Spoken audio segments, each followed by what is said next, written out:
We've seen a reduction in injury-related crashes. We still are having a couple crashes up on the interstate, but I think we've reduced the injuries, and it's probably due to people slowing their speeds down or staying farther away from vehicles. We've had crashes up there, but the injuries of those crashes have been either non-existent or they've lowered in the statute of how the person's getting injured. It's just minor injuries, not major injuries. TDOT's helped us a lot. They've put signs out here on the interstate warning people that we have enhanced traffic enforcement on this part of the interstate. I believe people has taken a liking to us being out here. They've seen us out here extra patrolling more often. They've seen state troopers out here patrolling more often. They've also seen county units out here patrolling more often.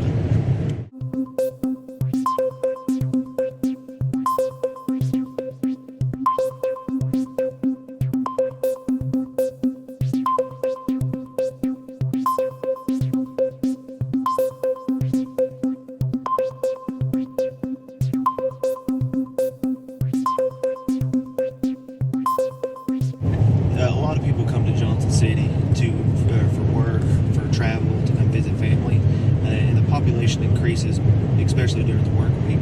And it's important because a lot of individuals use this interstate to travel back and forth from work or from family, meeting with family. So it's important that we have a safe environment for them to be traveling on. There's a lot of families that have children. They need to have a safe location to be able to drive on. And it's very important because we need to reduce the injuries that occur on these crashes because we want to keep people safe. A lot of people come in at 7 o'clock, 8 o'clock, so there's a heavy flow of traffic during that time. During lunch, there's a larger amount of traffic that comes through the interstate, and people when they're going home at 5 o'clock, and it just depends. A lot of things we do as well, I like to sit out here and show my presence out here. That does slow people down, and that's a good deterrence for people to say, hey, we are here patrolling. It reminds people, because everybody forgets we live in a busy world. We live in a world that's very chaotic, and sometimes it's just a good reminder to say, hey, maybe I need to slow down a little bit. Maybe my speed's too fast, or I need to pay attention a little bit more to the interstate of what I'm doing. 532, 1081. Tennessee 636, Bravo Foxtrot, Mike Whiskey, correction, Whiskey. So, we found out there's three main reasons that we've had collisions on this part of the interstate, and one of them is the most that we found is following too closely.